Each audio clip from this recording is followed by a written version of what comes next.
Hello everyone. So this is an exciting day because today I just got my Sigma 85mm F1.4 DG Art lens, and this lens is specifically made for Sony Alpha full frame cameras. It's a Sony FE mount. I've been waiting for this lens for I think I pre-ordered it in March, and I just was just being released today from the camera stores in the United States, and I got this and it arrived to me. I'm gonna do a quick unboxing of the lens and just give you guys some first impression of how the lens feels like and how it performs on my one of my Sony camera body. That's the A7R III. And right now I'm actually using my A7 III to record this video. So what I really wanted to try out was the autofocus and the IAF performance on the A7 III. I may do an update later on after the unboxing. But for now, let's get started on unboxing this beautiful piece of lens. So opening the box.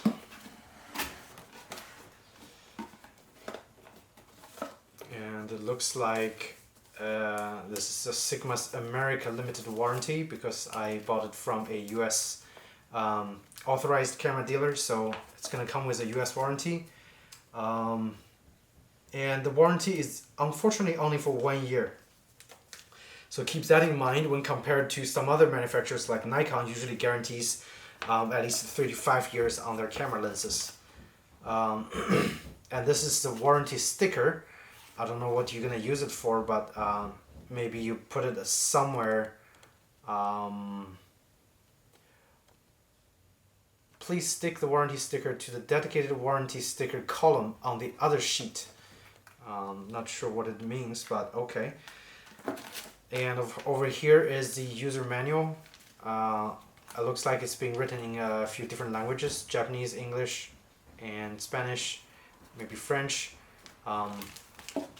There you have it. So all the other stuff apart, and there's a little brochure that says "To our valued customer." I'm not sure what exactly is that. I'm just gonna open it really quick and take a look.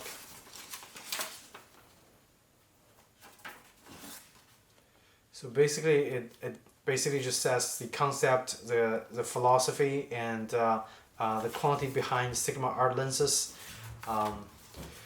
I mean, I've already used their 50mm F1.4 Art on my old Nikon cameras, full frame cameras, and I was blown away by the quality of the Sigma art lens. They are super sharp, the bokeh looks just fantastic, and that is why I really was excited when they announced the Sony FE full frame mount.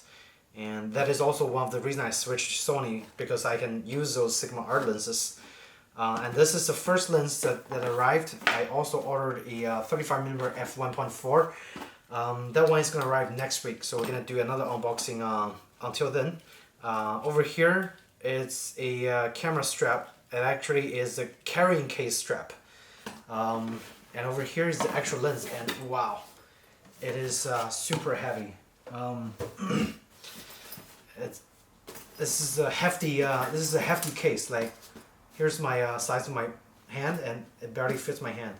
It's really big, and this case, like Sigma's case, looks like it's square compared to the usual Nikon and Canon case, which are usually round or fairly round, and there are quite nice paddings on the top of the case. It looks like styrofoam padding, and over here is the actual lens. Wow, it is super big and super heavy.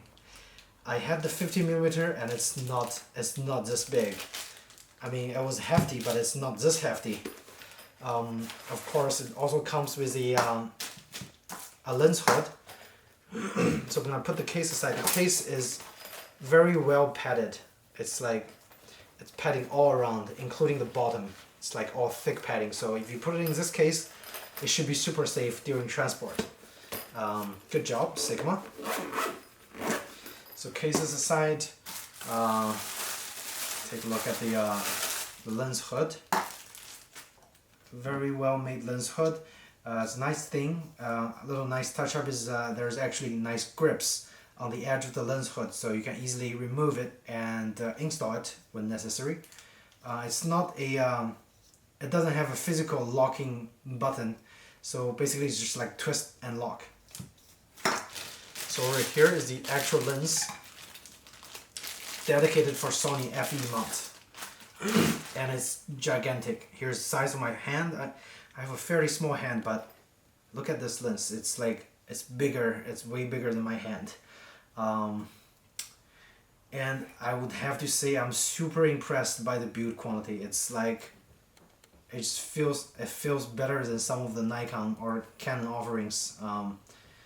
Definitely feels better than some of the Sony offerings, because right over here I had the Sony 90mm macro that I use for my product photography, and I would say the build quality of this lens is definitely one notch up compared to this G lens from Sony. One thing for those Sigma lens, the Art series, is that they are not they does not have image stabilization feature, so that's why the advantage of using this with the Sony cameras is that you can fully utilize the image stabilization in the camera body, so you don't actually necessarily need the lens to perform that function. One problem I had with my Nikon and the 50mm F1.4 is that the Nikon does not have in-camera image stabilization, so if I use it in low light, sometimes the image comes out slightly blurry. And I doubt that problem is going to happen, or that problem will be significantly reduced with any of the Sony camera bodies. So over here, the focus ring, the focus ring is gigantic. It almost feels like oversized or overkill to me, and it's made of metal. This part, the lens barrel, at least this little part that where, like, when you're not focusing, you're supposed to hold here, there's a nice plastic grip. Like this area is made of plastic. There's a button over here that's a AF/MF switch button. I'm sure that if you're doing the AF, you can also override for the manual focus feature. Here is the little nice Art logo for Sigma Art series lens. And by the way, the filter size is 86mm. It's one of the largest filter size I've ever encountered. But just a second, let me go.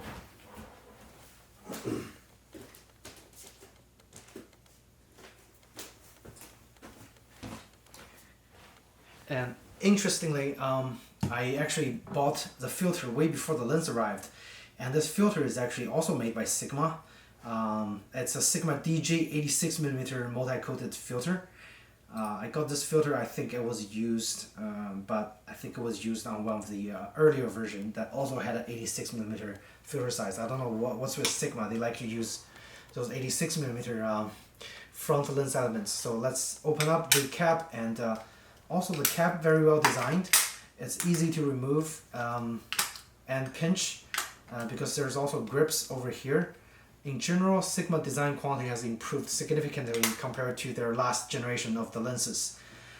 So this one is very, very well made. And look at this beautiful front glass. I'm not sure if that coating would be reflecting in the video or not, but the coating is beautiful.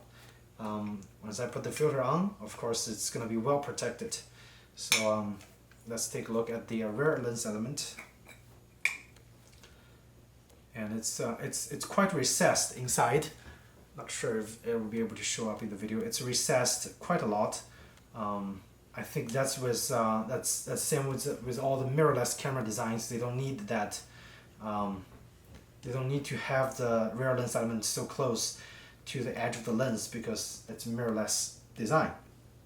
And that's why I believe this lens on the rear side, it's slightly longer than the comparables from the Canon or the Nikon digital SLRs, because those had a shorter lens barrel right over here compared to the Sony dedicated Sony version. And I believe this version can also be upgraded through the USB, the Sigma's USB desk like adapter, but I'm not sure if any firmware is available right now because the lens was just out. And I'm gonna put it on the camera and give it a go and see how it feels in the camera, whether it's gonna be balanced feel or not. Okay, so taking off the Sony's 90mm macro and putting on the 85 1.4, and look at the size difference. It's like, here's the camera and here's the lens. It's like nowadays the lens is gonna be so much bigger than the camera, especially if you're using a mirrorless setup, which might look funny to some people. And wow, it is definitely super big. It's super big. And compared to the to Sony's 90mm macro, and you can see the size difference. The lens, like the macro, is definitely shorter, and it's much thinner than the Sigma 1.4 85mm. That is just crazy. I'm gonna go grab a scale and I'm gonna see how heavy this entire setup weighs. I'm gonna remove the tripod mount. See if it would sit nice on the table. Yeah, I mean, it sits fairly nice on the table. It doesn't have too much movements. But then I would assume after a while, the bottom of your lens is gonna get scratched somehow because the mirrorless design is so much smaller. So keep that in mind. I know a lot of people, they care about their gears, but if you put this lens on the table, like on any kind of rock surface, it's gonna get scratched like fairly easily and fairly quickly. So do keep that in mind. Let me get a scale so I can tell you guys how heavy it is.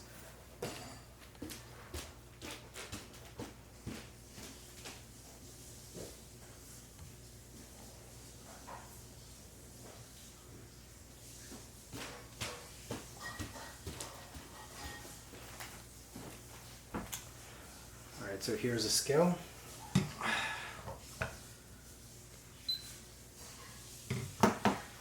And this is the lens with, let's see, let's put the lens hood on. So I guess if you put the lens hood on, the major part that's going to be scratched is going to be the bottom of your lens hood, which is nice. It protects the lens. And if you actually had a tripod mount on the base, your camera is also going to be protected. So that is something to keep in mind if you want to protect your gears. I'm going to put the scale over here. So put the camera on. The entire setup is almost 2,000 gram, 2 kilogram. And so let's see, what's the weight in the, oh crap, let me just reset the scale. Okay, so it's almost 2,000 gram. And in terms of ounce, it's 68 ounce, 68.1 ounce. And in terms of pound, this whole setup is 4 pound and 4 ounce, and that's quite hefty. It's very heavy. I would assume this lens is probably as heavy as the G Master 70-200, because it just feels almost like way overkill. Okay, so you guys know the weight now, and I'm gonna move on. I'm gonna just do some general quick AF test straight out to the camera and see how it performs. Because again, as I said, the entire reason I switched to Sony is because of the in-camera body stabilization, the small camera body, which reduces the weight, overall weight, and also the electronic viewfinder. It's super useful, and of course the 4K capability from the Sony camera is also very amazing. So just testing the focus in general, and I'm going to tell you guys how I feel about the focus.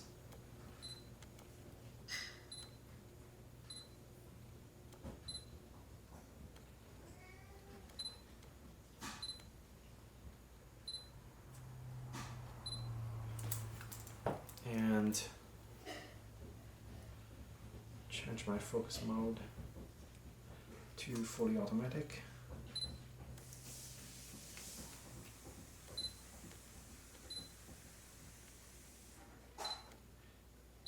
And the interesting thing is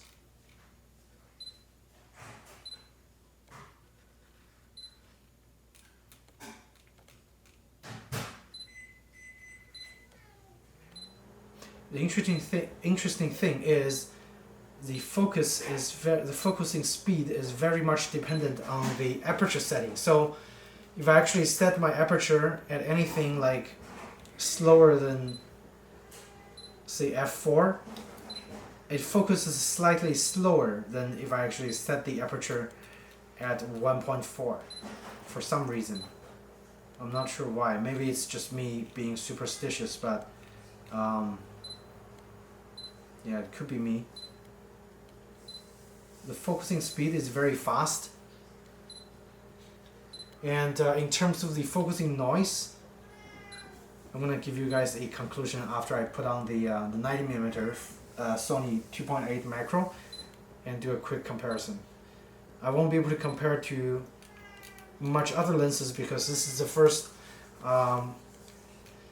fast aperture silent wave motor lens that I got, because my other lens being the Sony's standard 50mm F1.4, which had a super slow and noisy focusing speed and AF performance. So,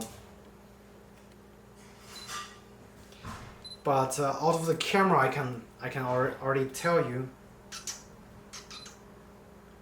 that the bokeh just looks fantastic out of the camera.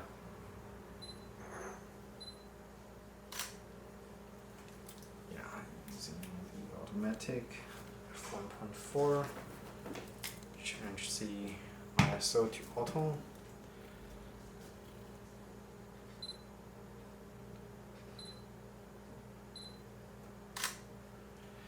And wow, I am impressed by the bokeh, as I am with their 50mm f1.4. The bokeh is super beautiful.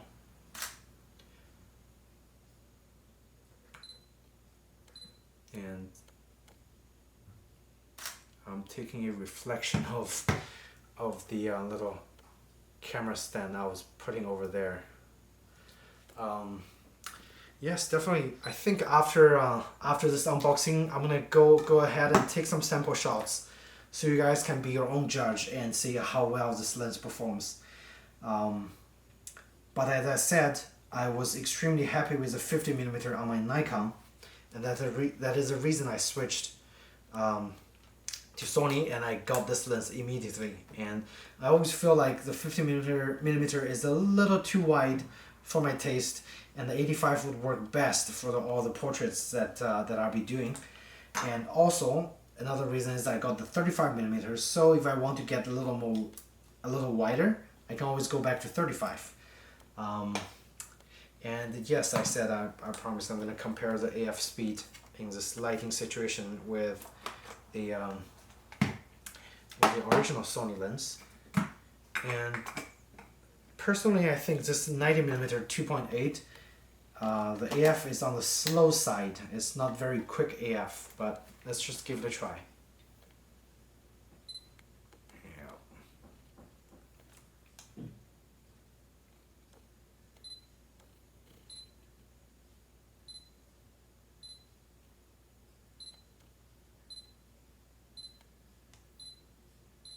So,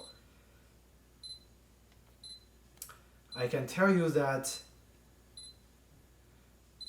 the AF speed on the 85 1.4 is slightly slower than the 90mm 2.8 macro G from Sony, because the Sony, when it locks instantly, and when I had the 85mm on, it takes a few seconds. It takes an extra like millisecond to lock, because it looks like it hunts to the front and then goes to the back and then goes back to being in focus. So there's a millisecond extra delay from the 85 1.4. I don't know why, but it's there. I can definitely feel the difference. I would have to say the focusing speed on this lens compared to the 9mm is slightly slower, and that is surprising to me because I thought this lens had a very fast AF. So just to be okay, I guess one thing I just found out immediately is, look at that, you have to be really careful when you put the lens this way, because the pedal, whatever it's called, this shape, it's not even. So if you put it on the table, it's gonna wobble. Especially with this heavy lens, you guys have to be really careful. It's not like you know, a standard hood from the Sony where, you know, if you put the camera like this, nothing would happen and it's gonna be super steady. So keep that in mind. Let me do one more focusing test out in this low light, and I'll give you my final conclusion before I end this video. And also, like, when you're putting on the lens to the camera, sometimes it falls out of the camera because it's just so heavy. Okay, so I'm gonna turn on the lens again. I'm gonna do one more quick AF.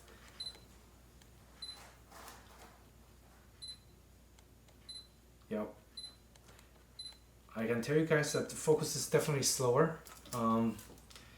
It hunts to the front and it hunts to the back, then it locks into place. I don't know why it does that, but I'm not a fan of that, especially in single, like in single servo, the single focusing mode, not in the continuous focus mode. And I can also tell you that in continuous AF, it locks onto subject. It locks onto subject beautifully. Like in continuous AF, it doesn't have this hunting problem. It just locks onto the target. It only happens in AFS mode, single shot AF. Like it almost feels like the AF in single shot is slower than continuous AF. I don't know why, but that is my conclusion from this quick unboxing. As I said, I'm gonna conclude this unboxing, and after this, I'm gonna post some sample images that I'm gonna do probably tomorrow morning. Take some sample shots so you guys can take a look and judge on the image quality yourself. Otherwise, thank you so much for watching at this unboxing, and couple takeaways: get your filter to protect the super big front lens element. Be really careful when you're actually putting the lens down like this way. It wobbles like crazy. And also just be prepared to handle this kind of weight, because I almost feel like I went back to Nikon days with all the big zoom lens and everything. This is like, and this is not even a zoom lens, it's like super heavy. In terms of build quality, this is definitely on the top end. And I don't doubt its performance in terms of image sharpness and the quality of the bokeh. It's gonna be beautiful. And again, thank you so much. If you guys have any questions about this lens, just feel free to ask in the comment section, and I'll try my best to answer for you guys. And thanks, and take care.